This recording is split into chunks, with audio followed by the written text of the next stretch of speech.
Bueno. Entonces, vamos a orar. Ahí donde está, vamos a orar. Señor, esta mañana quiero darte gracias.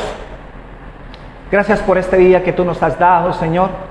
Y te pido, Señor, que podamos venir con un corazón atento, Señor, abierto a recibir tu palabra, Señor.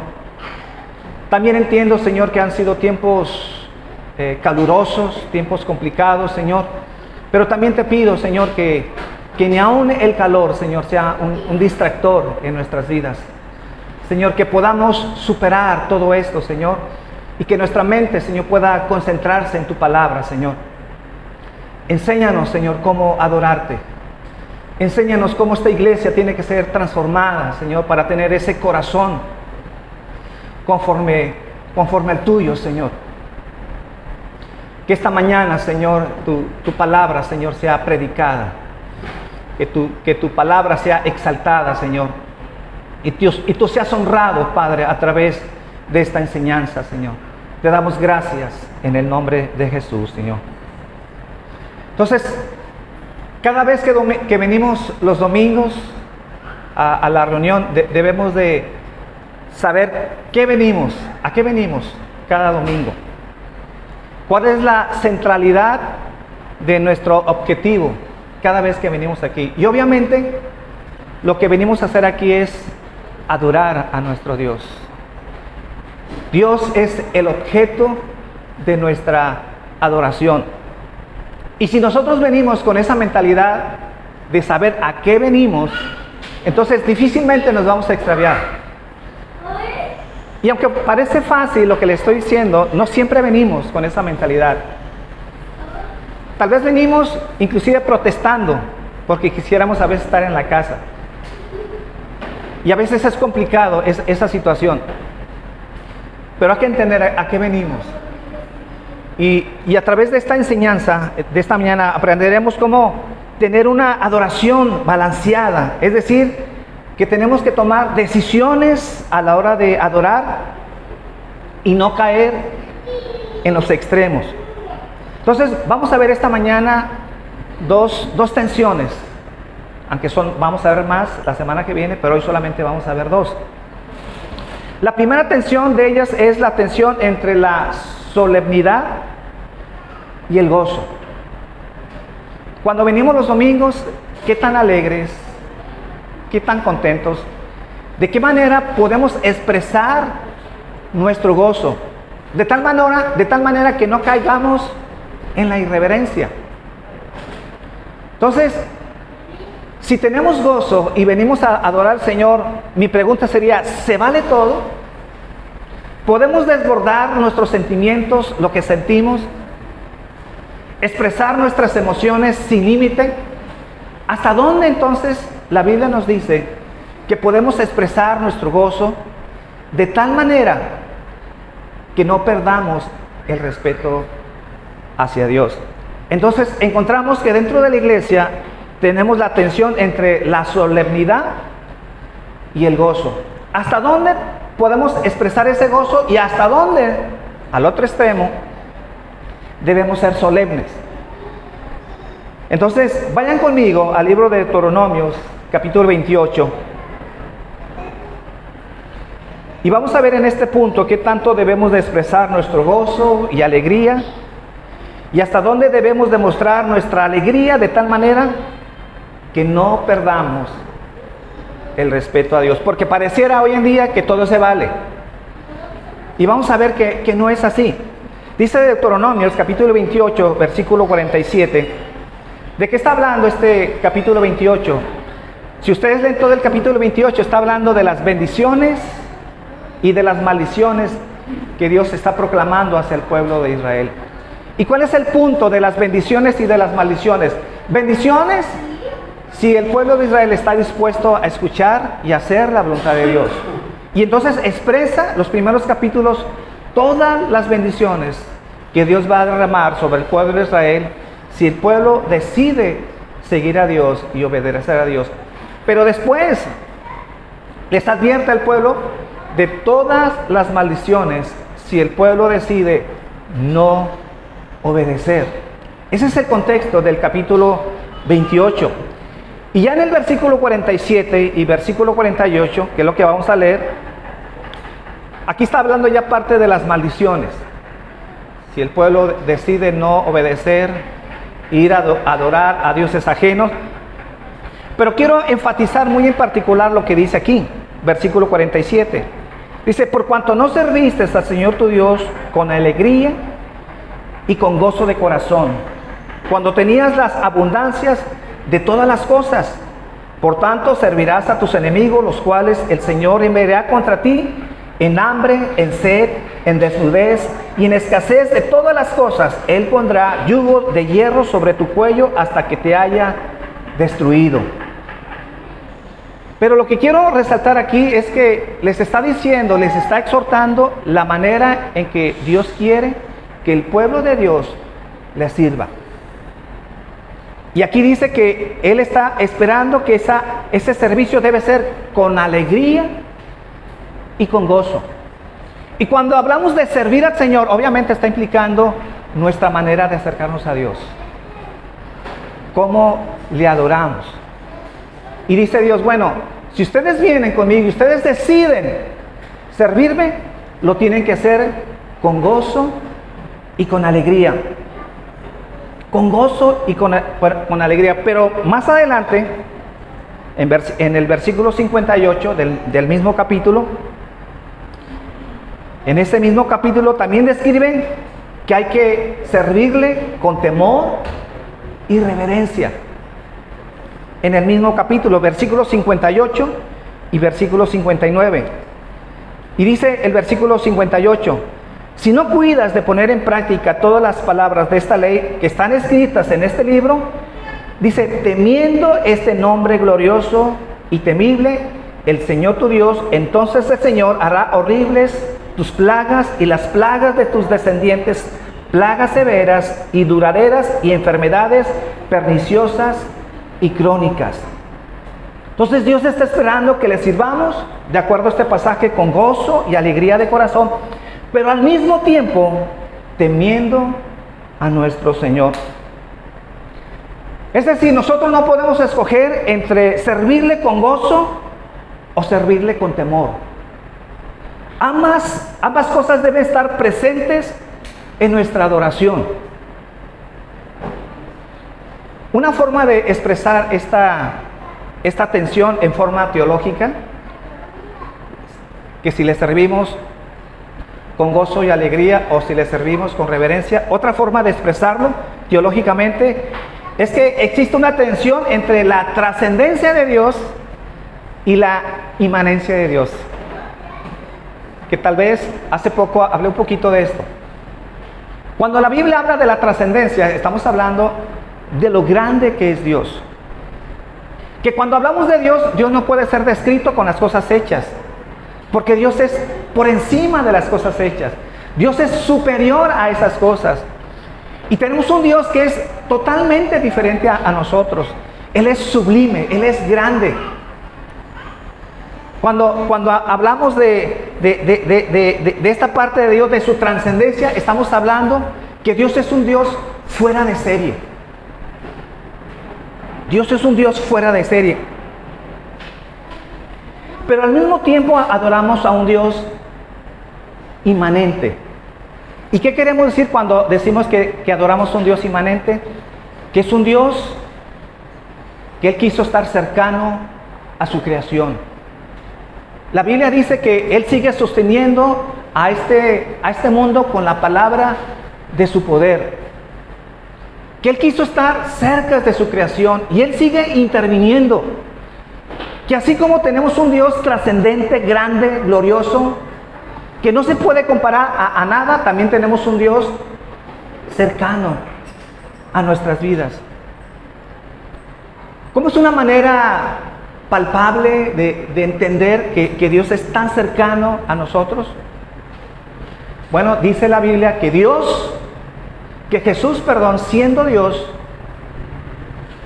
se encarnó y vino a vivir entre nosotros, entre los hombres.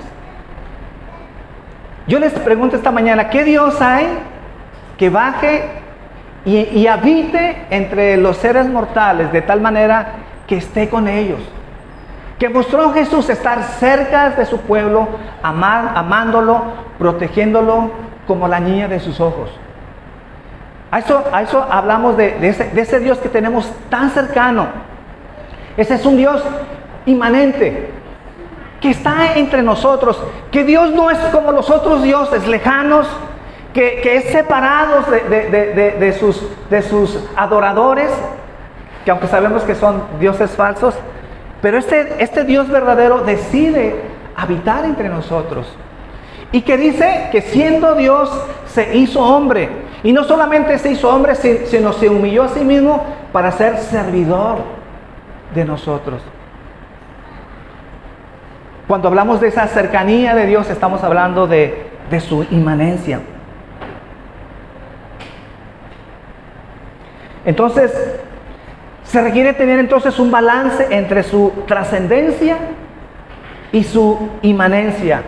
Si sobreenfatizamos mucho su trascendencia, entonces tendremos un Dios lejano, distante, que tal vez no vamos a sentir esa seguridad o esa confianza de acercarnos a Dios. Pero si sobreenfatizamos la inmanencia de Dios por encima de su trascendencia, entonces podemos llegar a ser a un Dios igual a nosotros, como si fuera cualquier persona. Por eso hablamos de que tenemos que tener un balance. Entonces, lo que estamos diciendo, que no podemos tener una relación con Dios como si fuera un Dios tan lejano y tan distante, pero tampoco debemos de relacionarnos con Dios como si fuera cualquier mortal o cualquier persona. Y es por ello que en el Antiguo Testamento describe cómo debe ser esa adoración. Una adoración, dice el Antiguo Testamento, debe ser nuestra relación una fiesta solemne. ¿Cómo debe ser nuestra relación con Dios? Teniendo ese balance, una fiesta solemne. Y de momento parece una contradicción, ¿no? Porque cuando se habla de una fiesta, pues estamos hablando de gozo y de alegría, pero no estamos hablando de ser solemne.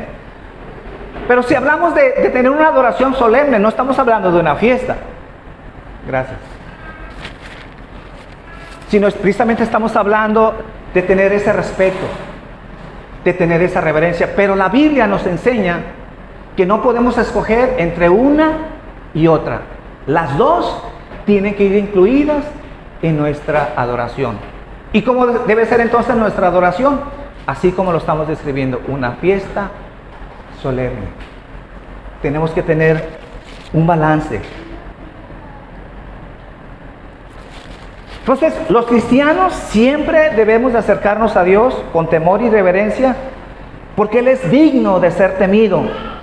Pero a la misma vez adoramos a nuestro Padre como sus hijos, porque podemos acercarnos con confianza y con alegría. Y ambas realidades deben de gobernar nuestras mentes cuando nos congregamos cada domingo para adorar a nuestro Dios.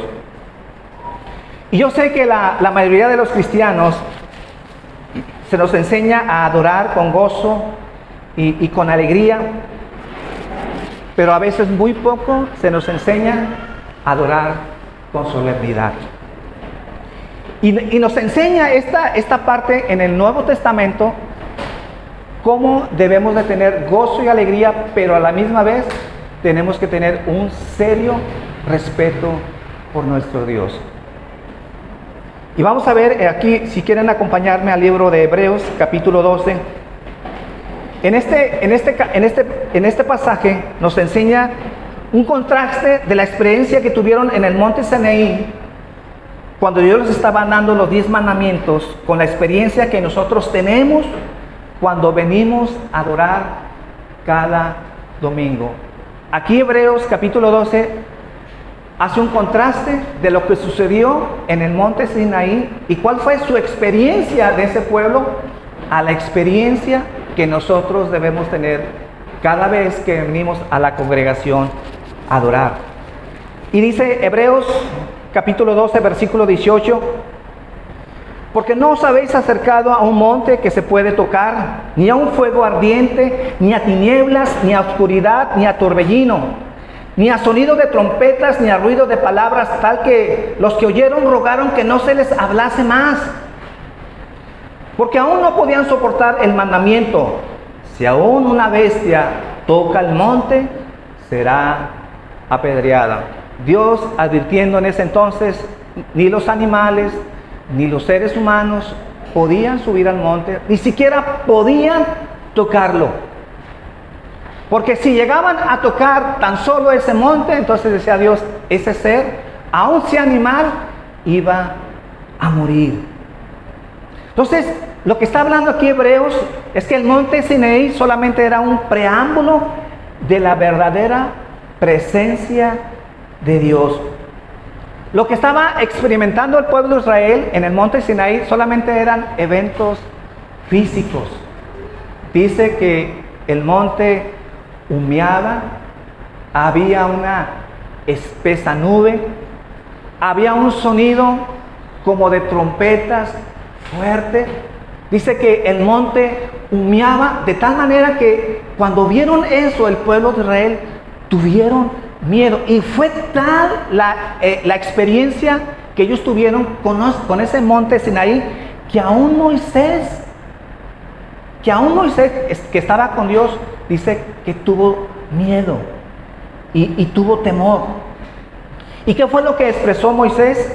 Ahí en el versículo 21 dice, estoy aterrado y temblando. Esa fue la expresión de Moisés al experimentar todos estos eventos físicos en ese monte Sinaí, de ver todo lo que estaba pasando antes de que Dios les diera los 10 mandamientos. En cambio, la experiencia que tú y yo tenemos cada vez que venimos a alabar a Dios, no nos acercamos a un monte terrenal como ellos se acercaron. Ellos se acercaron a un monte físico, al monte Sinaí, pero ellos no se acercaron a la verdadera presencia de Dios. Luego dice el Hebreos 12:22 más adelante. Por eso lo explica aquí Pablo, versículo 22. Vosotros en cambio, o sea, después de expresar lo que sucedió con el pueblo de Israel, entonces da la comparación.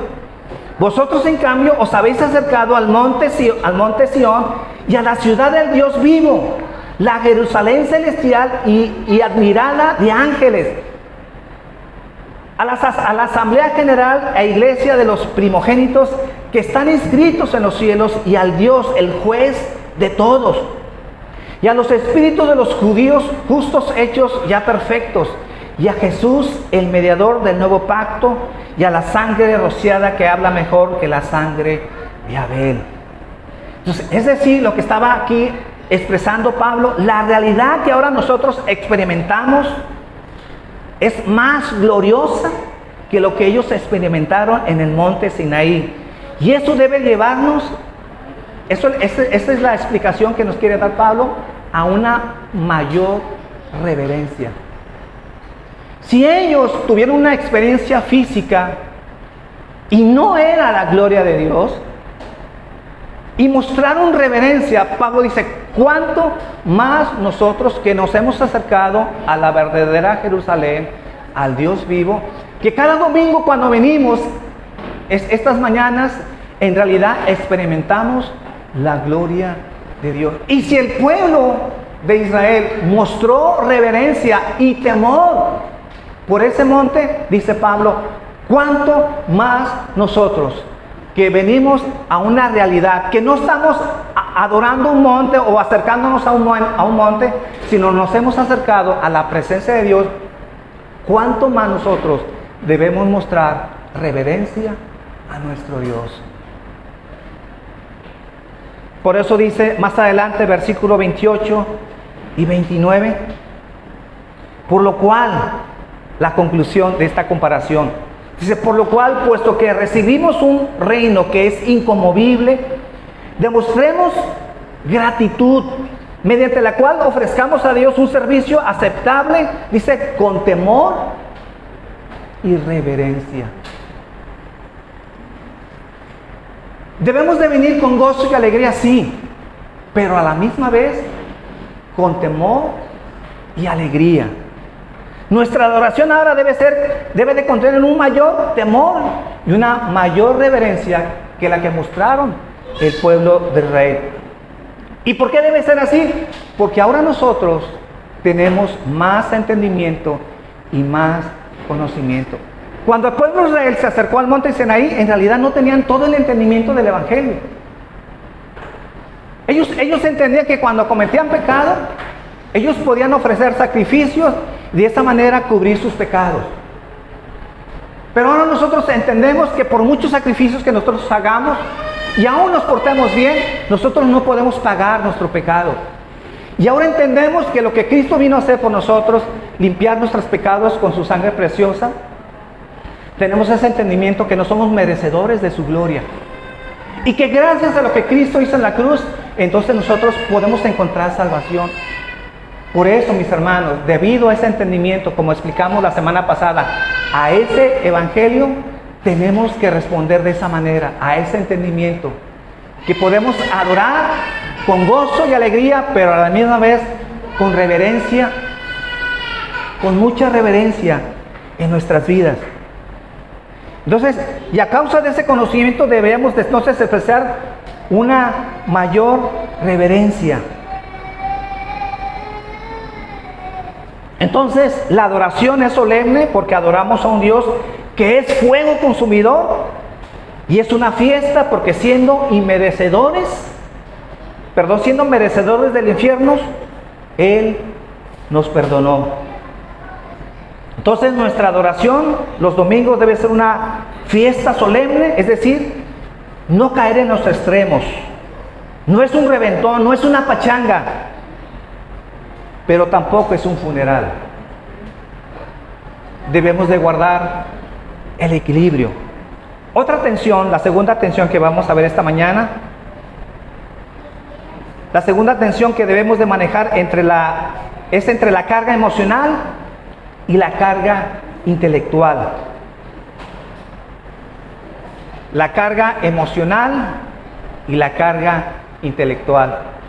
¿Qué quiere decir? Hablando de nuestras emociones. ¿Hasta dónde es válido expresar nuestras emociones?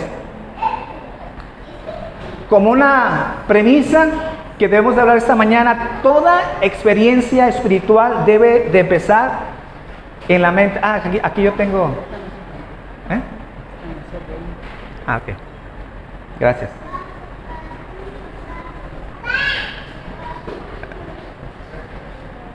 Hace calor, ¿verdad? Pero tenemos que olvidarnos del calor, que si no va a ser un distractor. Créanlo o no, a veces todo esto es parte de nuestra adoración. Es un sacrificio que venimos a hacerle a nuestro Dios. ¿Qué quisiera? Que tuviéramos aire acondicionado.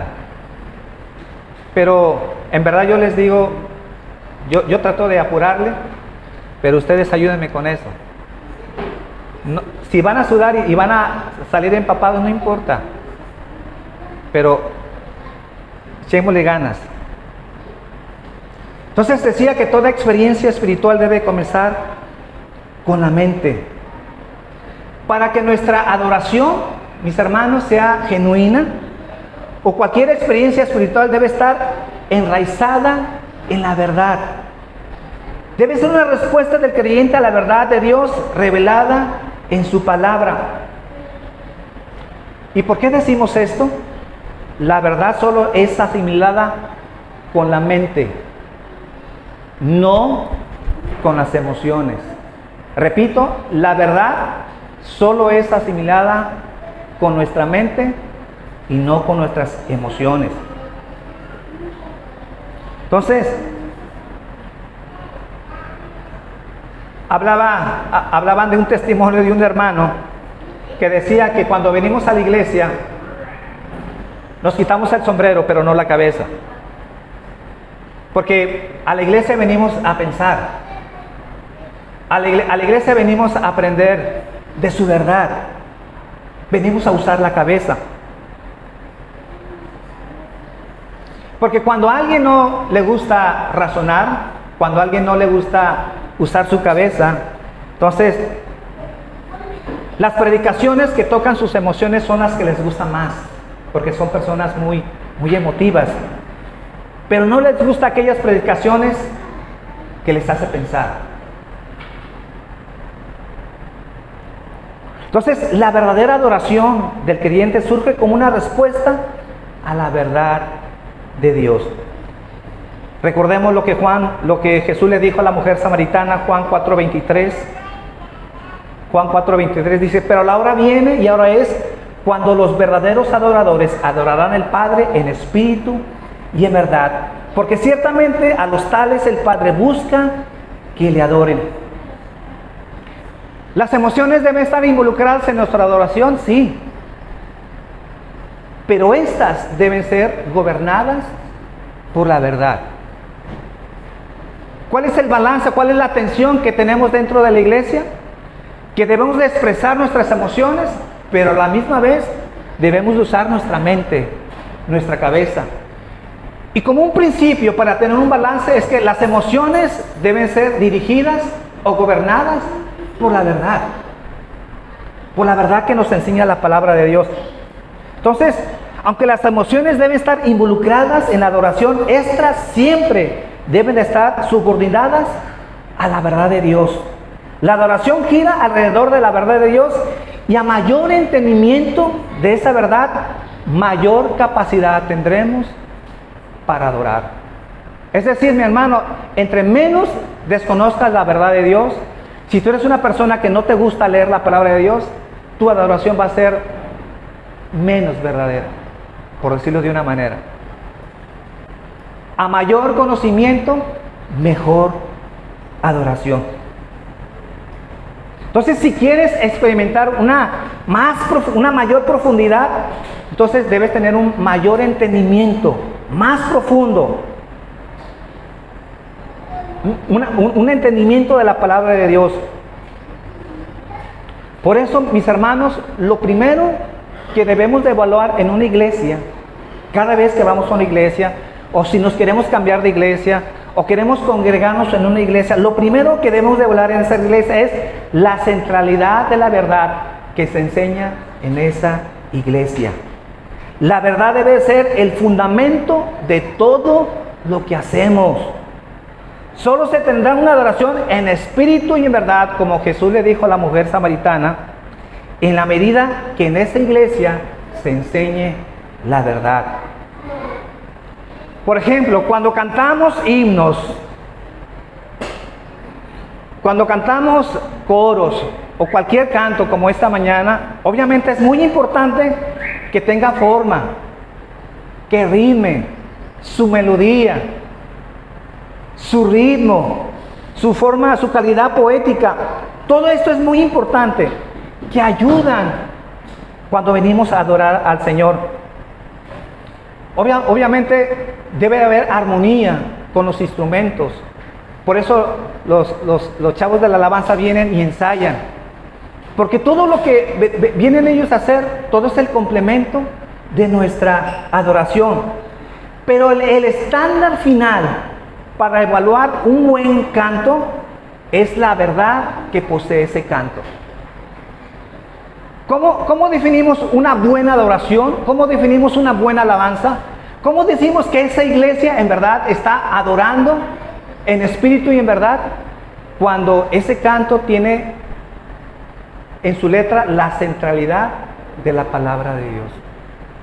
Por eso decía el domingo pasado, pudiera ser que no tengamos instrumentos, pudiera ser que solamente contemos con uno, pudiera ser que a lo mejor no tenemos buenos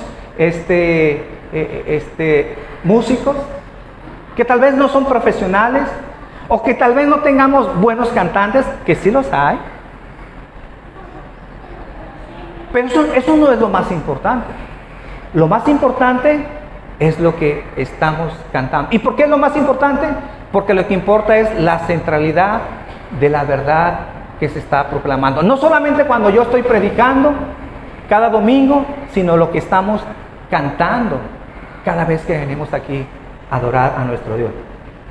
Entonces, la melodía la armonía, el ritmo, ayudan a la canción, pero no es el fin en sí mismo. No venimos a la iglesia para decir, qué bonito tocan los instrumentos.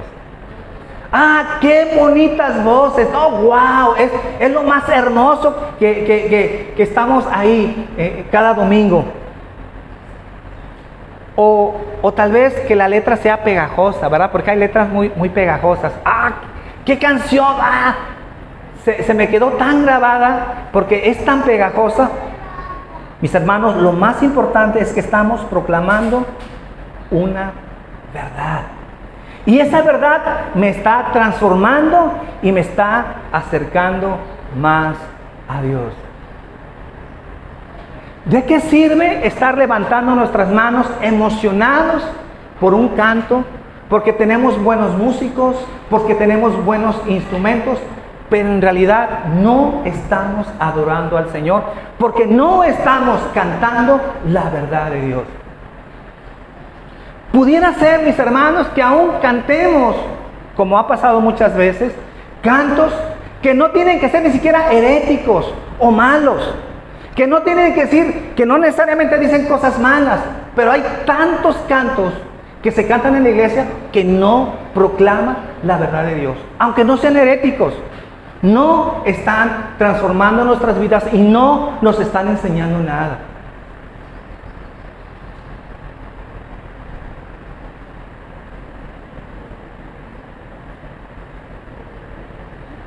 Entonces, a veces estamos tan metidos en un canto, tan emocionados cantando un canto con tanta pasión, pero a veces no estamos diciendo nada. Suena bonito, es pegajoso, pero no estamos proclamando la verdad de Dios. Entonces, las emociones, no estamos negando las emociones. Las emociones juegan un papel muy importante en nuestras vidas. El problema fue que el pecado distorsionó nuestras emociones. Por eso hablábamos la semana pasada que para que tengamos una adoración en verdad tiene que ser transformado, ¿qué? Nuestra mente. Aún nuestras emociones tienen que ser transformadas. ¿Y por qué hablo de nuestras emociones, de nuestros sentimientos? Porque antes de llegar a Cristo nuestros sentimientos estaban distorsionados. No tenían ningún afecto y ningún apego hacia las cosas de Dios. Nadie venimos deseosos, ganosos de recibir la verdad y adorar la verdad y cantar la verdad, porque estábamos perdidos en cuanto a eso. ¿Y por qué ahora nosotros venimos y cantamos la verdad de Dios?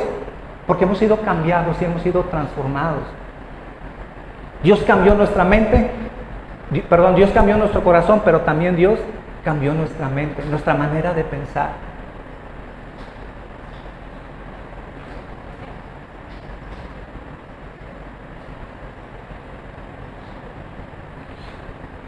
Entonces, los sentimientos juegan un papel muy importante en nuestra adoración, porque con ella expresamos nuestro lamento por el pecado, pero a la vez por el perdón de nuestros pecados y nuestra reconciliación con Dios. En la medida que vamos adquiriendo entendimiento de todo lo que ha implicado nuestra salvación y quién es Dios, y en esa misma medida nuestra respuesta emocional se va intensificando. Es decir, que sea el Espíritu Santo quien gobierne nuestras emociones a través de su verdad. Dejemos que sean el Espíritu Santo transformando nuestro ser y tomando nuestras emociones a través de su verdad.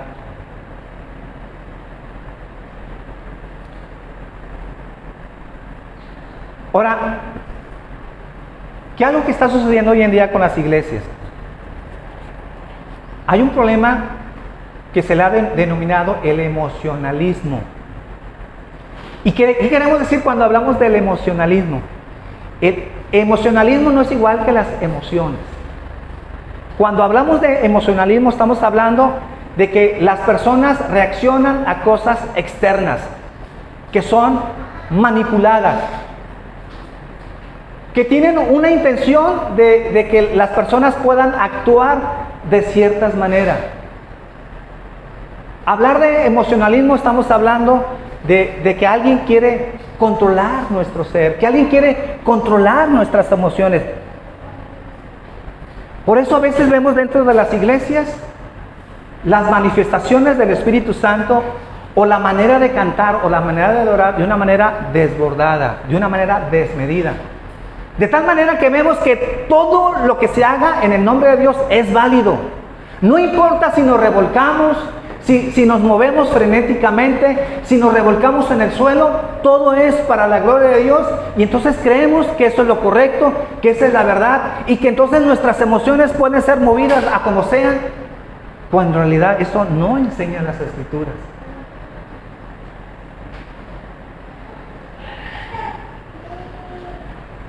Entonces nuestras emociones tienen que ser gobernadas por la verdad.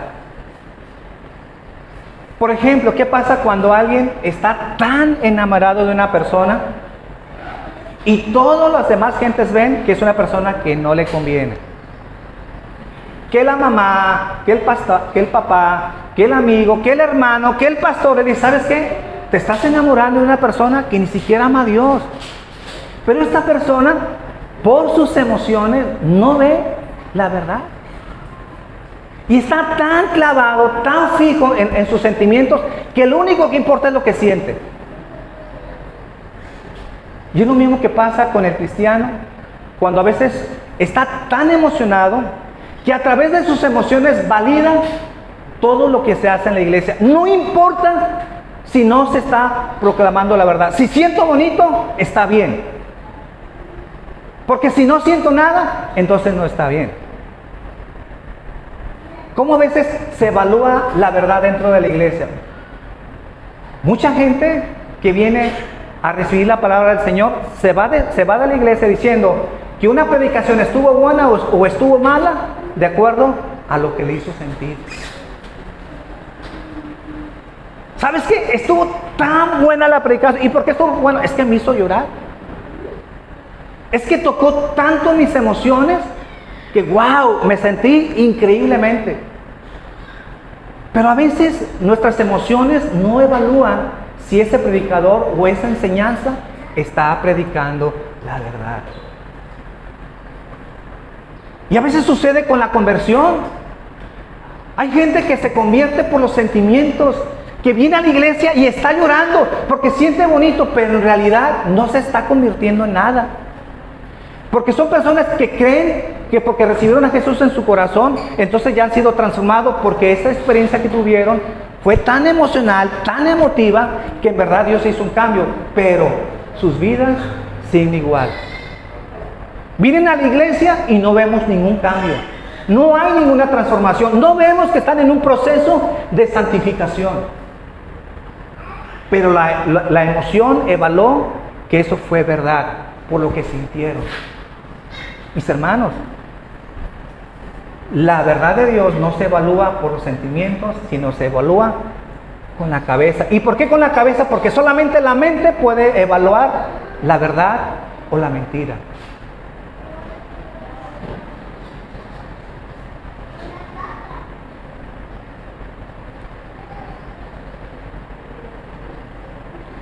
Para concluir, mis hermanos,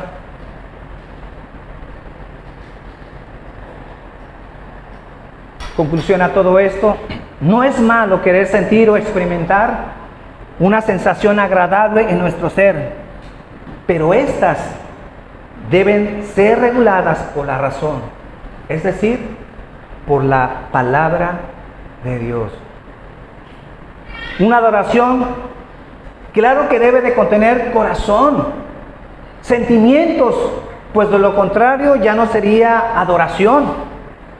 Como dicen las Escrituras, este pueblo de labios me honra. ¿Por qué? Porque no hay sentimientos. Los sentimientos son importantes. Cuando nosotros nos arrepentimos, no solamente nos arrepentimos con la mente. entendiendo lo que hemos hecho mal. Y no le decimos a Dios, ¿sabes qué, Dios? Fallé el segundo mandamiento. O yo sé, Señor, que miré con ojos inicuos a mi vecino y yo sé que no lo debía hacer. Y entonces expresamos con nuestra mente lo que fallamos. Pero ¿qué pasa cuando reconocemos nuestra maldad, pero no están nuestras emociones? No, las emociones son importantes, aún en el arrepentimiento. ¿Por qué? Porque no solamente debemos entender que hemos pecado a Dios, sino debe haber un ¿qué? Un quebrantamiento, un arrepentimiento. Que en verdad nos duele lo que hemos hecho. Nos sentimos miserables, nos sentimos indignos. Y cuando hablamos de sentirnos miserables, estamos hablando de sentimientos. Claro que los sentimientos juegan un papel muy importante, pero no deben de gobernar nuestras vidas. Primero debe ir la verdad, y por detrás de la verdad, nuestros sentimientos. Los sentimientos deben estar regulados y deben estar sujetos a la verdad de Dios.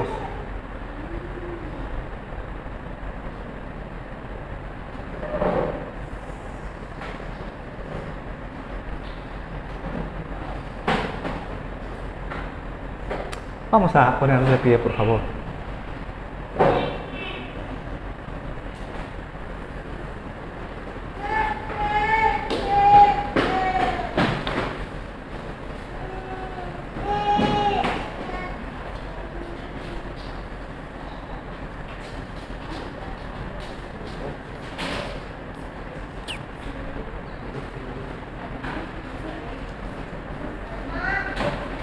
Cierren sus ojos esta mañana.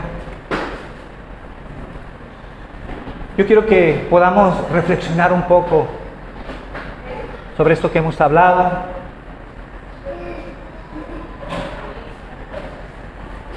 La primera atención es si debemos de adorar con gozo y alegría o con solemnidad.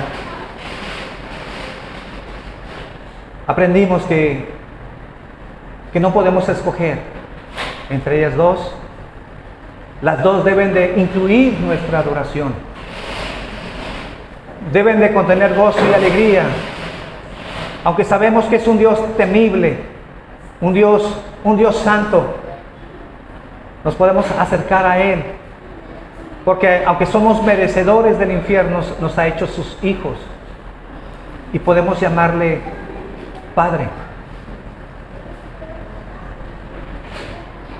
Adoramos a un Dios trascendente, pero también adoramos a un Dios inmanente, un Dios que está cerca de nuestras vidas.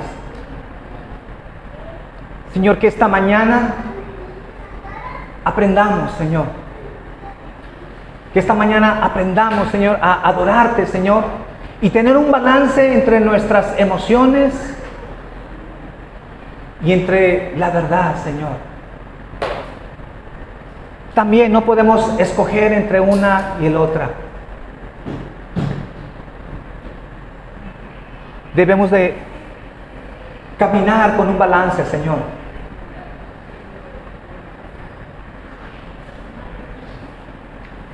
Señor, no queremos guardar nuestras emociones, no queremos cohibirlas, no queremos ocultarlas. Tú las pusiste ahí en nuestro corazón, ahí están, para poderlas expresar, Señor. Y yo sé, Padre, que tenemos que expresar nuestro gozo, nuestra alegría.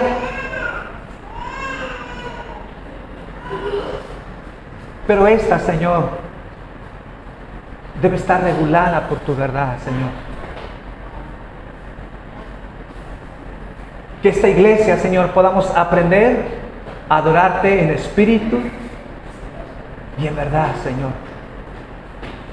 Que cada domingo, Señor, cuando vengamos a esta iglesia, que entendamos a qué venimos, Señor. Que nuestro objetivo, Señor, eres tú, Señor. Tú eres el objeto de nuestra adoración. Y que no nos perdamos, Señor, en una maraña, Señor, de mentiras, de emocionalismo. Y que nuestras propias emociones, Señor, se sujeten a tu verdad. y podamos levantar una adoración verdadera, Señor. Una adoración genuina, Señor. Sigue cambiando nuestras vidas, sigue cambiando esta iglesia, sigue cambiando nuestro ser, Padre. Te doy gracias esta mañana, Señor. Y que en el transcurso de estos días, Señor, en el transcurso de nuestras vidas, Señor, aprendamos a adorarte cada día más, Señor. Porque tú mereces la gloria, eres digno de suprema alabanza, Señor. Te damos gracias en el nombre de Jesús.